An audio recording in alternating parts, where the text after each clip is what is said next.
acompaña Víctor Andrés García Belaúnde. ¿Cómo estás, querido Vitocho? Bienvenido. Gracias por estar aquí. Gracias por este madrugón. Sí, bueno, está cerca. Ya. En fin, Vitocho, ¿qué hacemos con las elecciones? ¿Qué solución vislumbras podría apaciguar a ambos lados? Porque, o sea, tanto Roberto Sánchez como Rafael López Aliaga y hasta Coco Nieto tendrían, digamos, razones para poder reclamar que han sido tratados injustamente por el Jurado Nacional de Elecciones y principalmente la OMP en estas elecciones. A ver, yo empiezo por Coco Nieto, que ha dicho una cosa que es cierta. Si hay fraude, hay que probarlo. Okay. Es un tema muy delicado. Sí, estoy de acuerdo contigo. Empezar a gritar fraude cuando no hay pruebas. Solamente unas que otras mesas cuestionadas.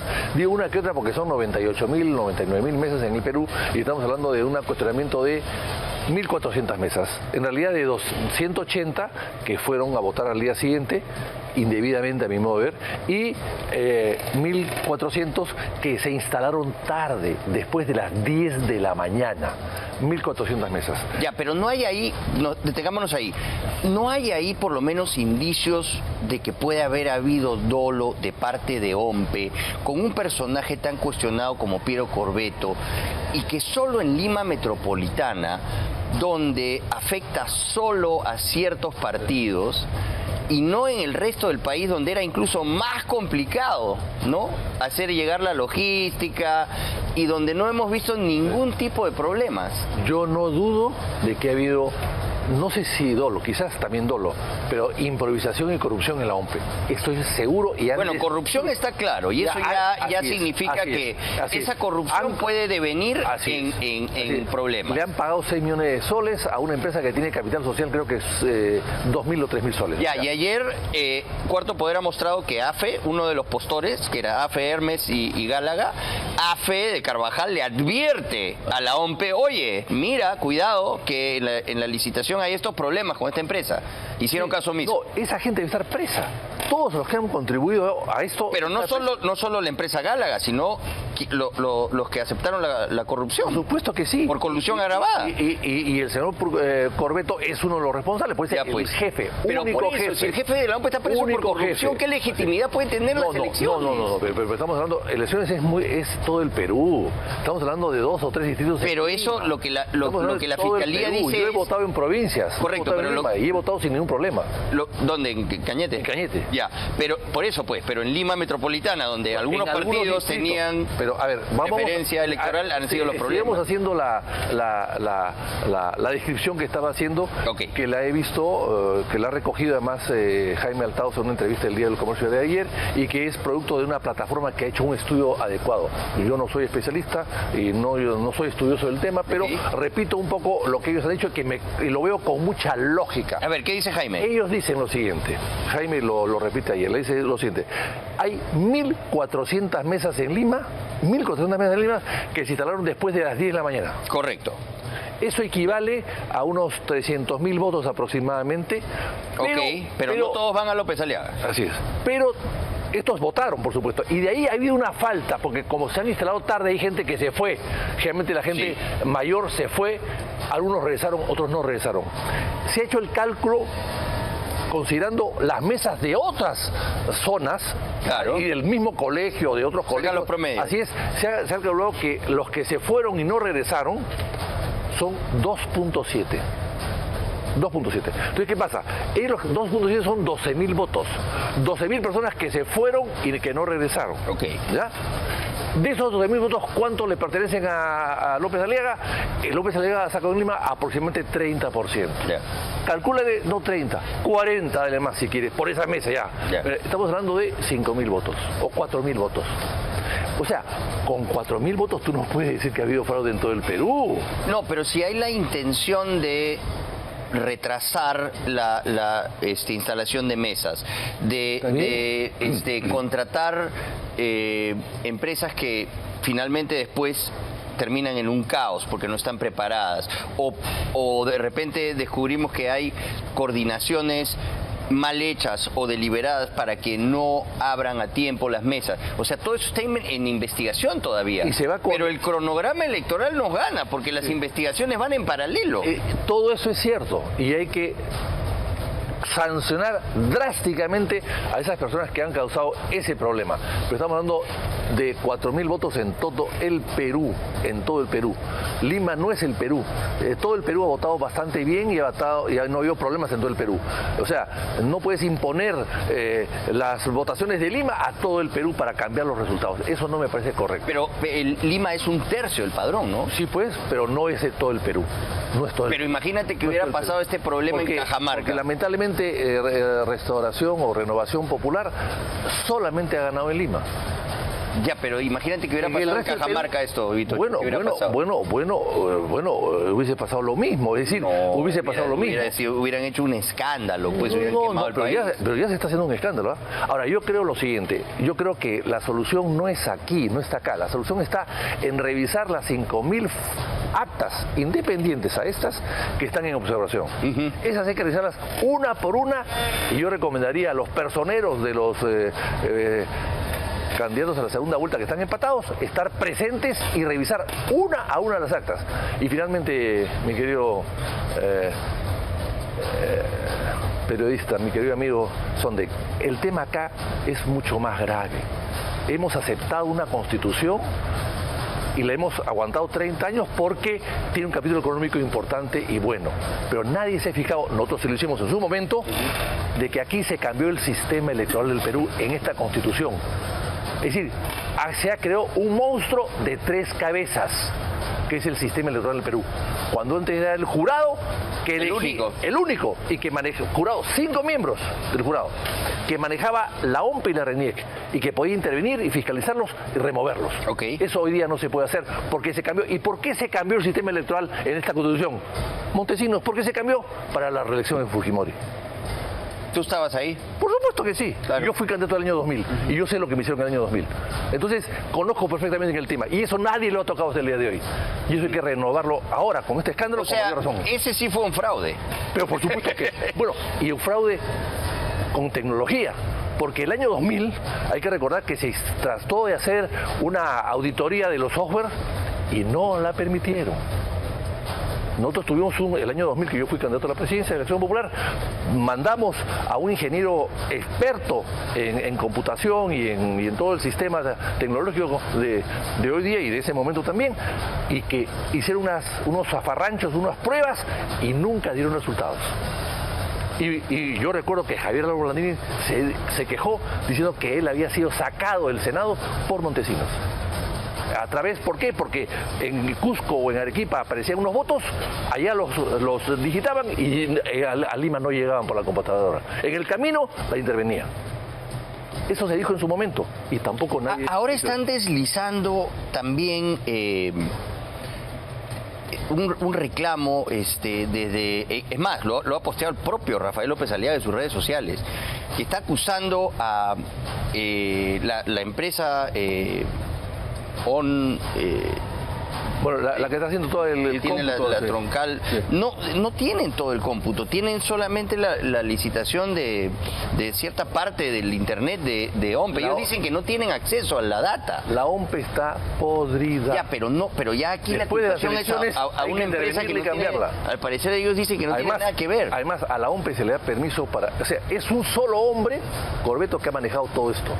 En el jurado hay 5 personas que deciden. Y en este caso había unanimidad para no darle conformidad a las elecciones complementarias. Hay 5, acá hay uno solo, que tiene el poder de los 5. O sea, eso tiene que legislarse inmediatamente. Tiene que cambiarse todo y nadie lo ha hecho. Una reforma electoral. Así es, totalmente. Y funcionó bien hasta el año 93 que salió la nueva constitución, que se hizo con ánimo de que Fujimori se quede en el poder. Y eso hay que repetirlo ahora, después de 30 años. Lo hemos dicho antes, no nos hicieron caso y ahora hay que volverlo a repetir. Ahí están las consecuencias. Ahí están las consecuencias. ¿Y qué solución crees que puede ser la más salomónica ya metidos en este caos? Porque si pasa Sánchez, van a cuestionar los de Renovación. Si pasa Rafael López Aliaga, luego de revisar las actas que están todavía en la justicia electoral, imagínate lo que van a decir desde la tienda de Sánchez, todos estos reactivos como Antauro, etcétera. Yo creo que la solución es revisar las 5.000 actas una por una en público, con personeros de los partidos interesados en entrar a la segunda vuelta. Eso hay que hacerlo. Y con total transparencia. Y eso serán los resultados finales. Y si segunda vuelta va Rafael López Aliaga, que me encantaría que vaya, y va Keiko, bueno, cualquiera tiene que trabajar en mejorar. Ya, pero van a decir, no, que han hecho trampa, la derecha, que no sé qué. Es que si se hace todo esto, evidentemente hay un favoritismo a favor de López Aliaga. Yo diría, la gente puede pensar eso. ¿Tú crees que...? Porque es que no se ha hecho. En el Perú siempre ha habido problemas en las elecciones. Siempre ha habido problemas en las elecciones. Ya, pero ¿qué pasa si se hace el análisis de todas esas actas impugnadas? Si sale airoso Rafael López Aliaga, ¿qué crees que va a pasar de por el Perú? Tu padre, que escribía tan bien y historias noveladas, además, sabe perfectamente bien lo que pasó en el año 36, que anularon unas elecciones y el gobierno se quedó 3 años más. ¿Qué cosa quieren? ¿Que anulen estas elecciones para que este señor Balcázar y su Congreso se quede 1 año más? Eso, claro, es lo que, eso es lo que quieren. Más o menos porque antes de 1 año no se puede hacer con los plazos que existen, es muy difícil. Entonces, hay gente en el Congreso que está queriendo quedarse 1 año más, que saben que se van a la calle y no van a conseguir el trabajo que tienen en el Congreso. Así es. Están trabajando para eso. Hay gente, yo sé que hay gente con estos parlamentarios que están haciendo gestiones para que se queden anulados. ¿Creo que lo más saludable es dejar la cosa, sacar transparencia y sacar todo adelante las elecciones como sea? Y en segunda vuelta, bueno, hay que trabajar bien. Ya, pero ¿cómo confiar en esta OMPE para la segunda vuelta también? Bueno, es que en la plena carrera no se puede cambiar al se puede, jinete, es ilegal, no se al puede. jinete, no se puede. Entonces ya estamos metidos en esto, pero la responsabilidad histórica a la OMPE y al señor Corbeto es gravísima y hay que juzgarlo con todo el peso de la ley. Pero hay quienes dicen que Piero Corbeto es víctima, ¿no? ¿Así? ¿Sí? Él fue el que gestionó su ratificación. Si él no había sido ratificado, víctima, él buscó a dice y a Aldo Vázquez. Él es una persona que ha sido atacado injustamente por la prensa. Él se ha puesto encima de una mafia, encima de una institución corrupta. Él ha sido jefa y no se ha dado cuenta de nada. Ha cuatriplicado su presupuesto. ¿Dónde está la plata? ¿Qué cosa ha hecho con la plata? ¿Ha mejorado en algo el sistema? No. Así que no, yo no. ¿No te parece que es una víctima? No, como creo lo que quieren hacer parecer ciertos sectores que detrás de todo lo que hacen es tratar de impulsar la campaña de Sánchez, ¿no? Por no perder la teta del Estado, por no perder el dinero del Estado, el sueldo del Estado, la vaca generosa que es el Estado con él se ha quedado ahí y ha aceptado en todo caso todo. Pero yo estoy seguro que es parte del sistema de corrupción que hay en la OMPE. Pero ese sistema de corrupción tiene como propósito en última instancia torcer la voluntad del pueblo o no. Esa es la gran pregunta. Bueno, esa es la gran pregunta. Si es por corrupción o por ideología. Pero en ambos casos ha sucedido lo que está sucediendo. Lamentablemente no se puede cambiar. Yo creería o quiero pensar que es por corrupción más que por consignas partidarias, ¿no? Pero ya el fiscal de la Nación, Tomás Gálvez, está apuntando también a resolver las denuncias que ha hecho el Jurado Nacional de Elecciones. El propio procurador ha denunciado por delitos electorales a Piero Corbeto. Está bien. Y este fiscal Raúl Martínez, que demoró en el allanamiento inicial del caso Gálaga, no por el caso de los delitos electorales, que ya es más difícil, como tú dices, porque hay que recabar pruebas contundentes para demostrar eso, no se puede tomar a la ligera. Ya ha pasado el caso de este fiscal Raúl Martínez, que no estaba dando la talla, ha dicho, este es un caso tan importante que no lo puede tener un fiscal provincial, y lo ha dado Reinaldo Avia en una de las fiscalías supraprovinciales anticorrupción.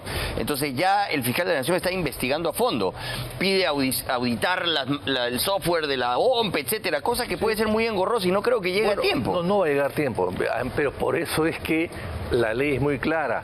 Durante el proceso electoral tienen casi inmunidad o intocables los que participan, o sea, la OMPE, el jurado y RENIEC. O sea, han hecho mal en pedir la detención de Corbeto, menos mal que no lo han autorizado, pero creo que han hecho mal en pedir la detención. No, eso tiene que venir después. El hombre ya está, como dirían en mi pueblo, frito, ya está frito, pero hay que actuar después no durante el proceso. ¿Te preocupa que Sánchez llegue a la segunda vuelta proclamando por supuesto, ideas radicales, cambio de constitución, que vaya de la mano con Antauro? Por supuesto que me preocupa y me parece desastroso, pero bueno, esa es la democracia. tenemos que aceptarla y tendrán la gente que tendrá que Keiko buscar puentes que ha construido López Aliaga con el puente de las Torres, que ha sido maravilloso, lo que ha hecho López Aliaga en la Ramiro Prealé y en la Vía Expresa, pero fueron puentes para automóviles. Aquí hay que buscar puentes para partidos, para líderes políticos, para asociaciones civiles, puentes a la sociedad, para poder establecer una alianza, porque entre primera y segunda vuelta se conversa.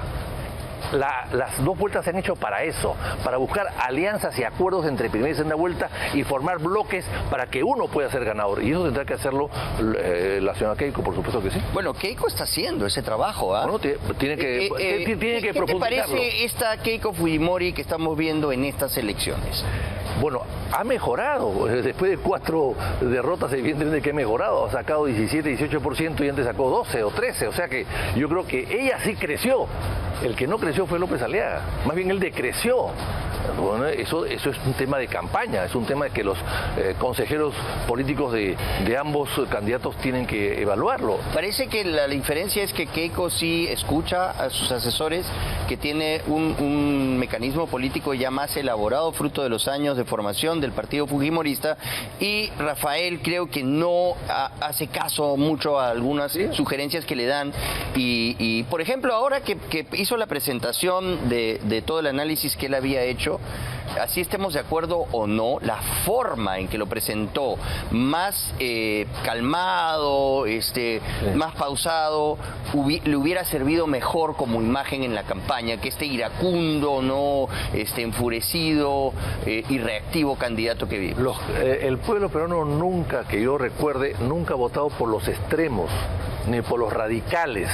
Esos son los que han perdido votación siempre.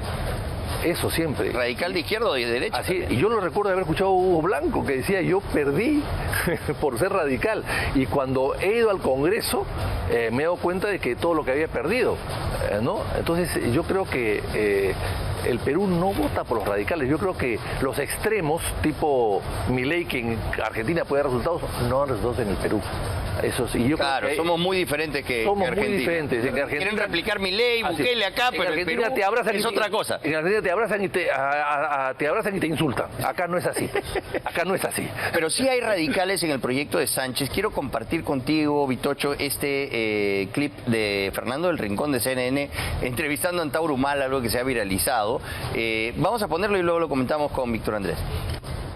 Bueno, lo cuadró feo, ¿no? Muy bueno, muy bueno. Y anoche también estuvo... Milagros y Arroyo también. Así fuerte, es, ¿no? Muy fuerte. Sí, yo creo que sí, neta. Él está con Sánchez. O sea, él va con Sánchez. Sí. Eso es un extremo peligroso. Bueno, pero yo creo que peor para Sánchez, que para él. Yo creo que eso le hace daño a Sánchez. Sí, por supuesto. O sea, si Sánchez fuese inteligente, lo dejaría de un lado, ¿no? Pero en fin, eso es un problema de ellos.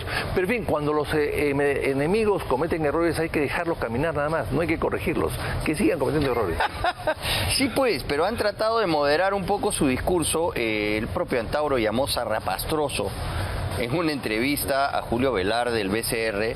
El propio Roberto Sánchez dijo que nadie era indispensable, que tenían que haber cambios, que lo iban a sacar, incluso que se iban a hacer de las reservas del BCR, denostando ignorancia absoluta en lo que es el funcionamiento financiero y el propósito del Banco Central de Reserva.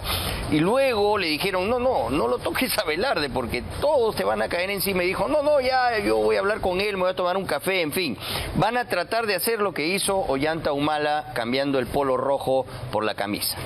Es probable, pero yo también creo que Velarde ha hecho una gran labor, pero debe haber otro... Ha aguantado el cambio para... Pero cuando empezó a asomar a la segunda vuelta, Sánchez tuvo que meter el aguante el BCR. Velarde ha dicho una cosa importante que la gente no se ha dado cuenta. Ha dicho, señores, la independencia del BCR no es de esta Constitución, es de la anterior, de la 79. Así que yo creo que es importante y además el Velarde no es solo Velarde, es 7 directores del BCR que son importantes y que un día tendrán que cambiarse y espero que haya 7 más que los reemplacen con la misma calidad y estatura, ¿no? Claro, pero lo que sí ha dicho que es peligroso Sánchez es que quiere de todas maneras Asamblea Constituyente, cambio de la Constitución, etc. No va a poder porque no va a tener mayoría para eso. no tiene mayoría para eso. Y le aseguro que la gente de Renovación Popular se va a plegar a las otras bancadas, al fujimorismo, a las otras bancadas que hay. Yo estoy seguro que las juntas por el Perú se van a quedar aislados y solos. Y más bien la gente de Belmont, la gente de Nieto y la gente de Renovación, ahí en Renovación gente que es fujimorista, ¿no? El señor Calisto era fujimorista, por ejemplo, ¿no? Entonces esta gente evidentemente va a trabajar de la mano de la bancada mayoritaria. Claro, entre el fujimorismo y Renovación tendrán 30 y más votos. Son muy parecidos, parecidos. Es decir, la pugna ha estado arriba, pero no abajo. Juntos por el Perú tiene 18 senadores, ¿ah? Claro, pero igual es importante. No creo que jale mucho más. En cambio los otros que son 30 más 8, pues son 22 más 8 son 30 y ya tienen ya uno más para hacer mayoría. Uno más. Claro. Y lo tienen. Te aseguro que lo tienen. Sí, en Renovación porque en algunas gestiones yo creo que la bancada de Coco Nieto va a poder adaptarse a algunas propuestas. Porque no creo que naveguen con las locuras que propone la extrema izquierda, ¿no? Él es mucho más moderado. Nieto es un hombre de centro, y lo que falta es el centro. La gente se va a correr al centro, no se va a correr ni a la derecha ni a la izquierda. No creo, en el Congreso no lo creo. Muy bien. Entonces, la última recomendación, Vitocho, que harías a los televidentes que están un poco exaltados, que... digamos, claro, la indignación es justificada, porque tu voto es lo tienes que defender. La democracia no viene gratis, es fruto de una lucha permanente y de mucha sangre derramada a lo largo de un proceso muy complejo de años y de haber vencido dictaduras, en fin. Estamos acá, la democracia es el mecanismo que hay que defender y lo vemos manoseado de esta manera tan irresponsable y hasta dolosa. Entonces, obviamente la gente quiere hacer valer su voto, y si vemos encima que esto puede producir una situación que pone en riesgo al país ante un proyecto radical como el de Sánchez, con mayor razón la gente está molesta. ¿Qué recomendación das? Tenemos que plegarnos a quien dé más estabilidad al país. Nos guste o no nos guste, esa es la democracia, son los juegos de democracia que están por encima de los intereses personales. Yo te puedo ver a ti, pero si tú vas a ser elegido presidente, bueno, y vas a dar tranquilidad y estabilidad al país, te tendré que apoyar. Bueno, tú has combatido mucho al fujimorismo, ¿no? Pero por supuesto que sí, y he sido víctima de ellos. Si además, te dicen, decide entre Keiko y Sánchez, yo creo que vas a apoyar a Keiko, ¿no? Apoyaría a la estabilidad del país, que además... después de los 70 años no tengo obligación de votar. Y esa gente que faltó, que se fue a su casa y no rezó, no tenía obligación de votar. Claro. El derecho sí, el derecho como casarse, que tienen derecho, pero no todo el mundo lo puede ejercer, o lo quiere ejercer. Pero la obligación no la tenían, por lo tanto podían haber faltado sin ningún problema. Entonces yo creo que... Pero son los más entusiastas, ¿sabes?, en ir a votar. En buena hora, buena hora que sí sea, en buena hora que sí sea, pero no podemos anular unas elecciones o complementarlas, que no está previsto en la ley, en base pues al 2.7 de gente que se retiró de las mesas. Eso me parece, esos 2.7 de esas mesas además, me parece que sería exagerado. Eso sí sería una actitud, a mi modo de ver, oficial, si lo hacen, que no creo que ya se vaya a hacer, sería una actitud oficial de incentivo a un fraude o de aceptación de un fraude, ¿no? O de un fraude oficial, que sería peor, que fraudes oficiales han habido en el pasado. Sí, claro. Y han conducido ¿a qué? A una guerra civil en 1895 y a un golpe de Estado en 1962. Los fraudes y las nulidades y los problemas en las elecciones condujeron o a una guerra civil o a un golpe de Estado. Así que mucho cuidado. Así que mucho cuidado. Correcto. ¿A quiénes crees que apoyen los otros candidatos? Belmont sí habla de... Bueno, ya conocemos que Ricardo es un tipo que no se guarda nada. Él ha hablado de un fraude de una manera contundente, ¿no? En fin, no se ha medido. Es su estilo. No sabemos finalmente, él no creo que apoye a la derecha, terminará apoyando a Sánchez, no sabemos si seguirá comprometido con el partido Obras o no. Coco Nieto Montesinos en segunda vuelta, ahí le ha dicho que no sabe a quién va a apoyar. Yo creo que al final Coco es un hombre inteligente y va a apoyar a quien le ofrezca más estabilidad al país. Si Sánchez llega como parece que va a llegar con Keiko, hay un riesgo de repetir un poco lo que pasó el año 21, y eso significa repetirlo con todas sus consecuencias atrás, que es la vacancia. Claro. Que es la vacancia, ¿no? O sea, es la inestabilidad otra vez. volver atrás, la vacancia y Pero la vacancia de repetir. Los vicepresidentes que tiene. Bueno, son- con mayor razón. O sea, Dina Boluarte es Mitterrand al lado de ella. Y ¿no? lo que primero que hay que hacer este Congreso, a ver si algo se pone las pilas.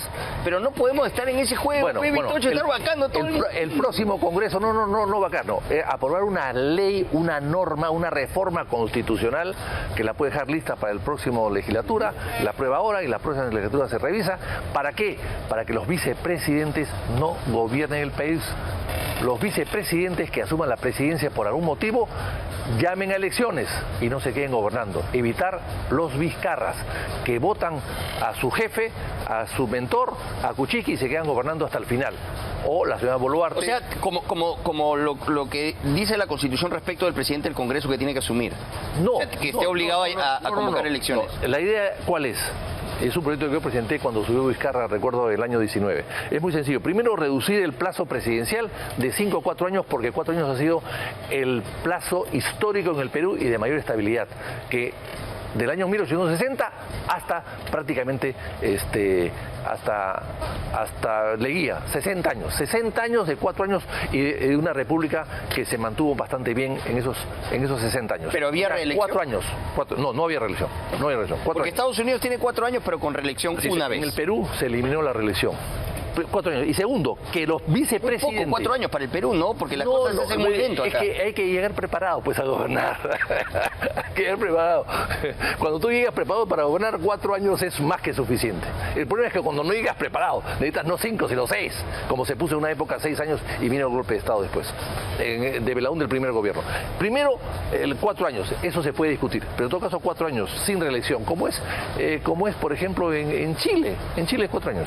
Ven, primero. Y segundo... Pero Chile es un país mucho más avanzado. Bueno, es que queremos superar a Chile nosotros. Podríamos, con facilidad superarlo, en primer lugar, no da la gana. Y en segundo lugar, los vicepresidentes, en el Perú es uno de los pocos países del mundo donde hay 2 vicepresidentes. Y eso fue creación de Ramón Castilla. 2 vicepresidentes. Claro, ¿Por qué? uno, ¿no? ¿Por qué los Así es. ¿Por qué los creó?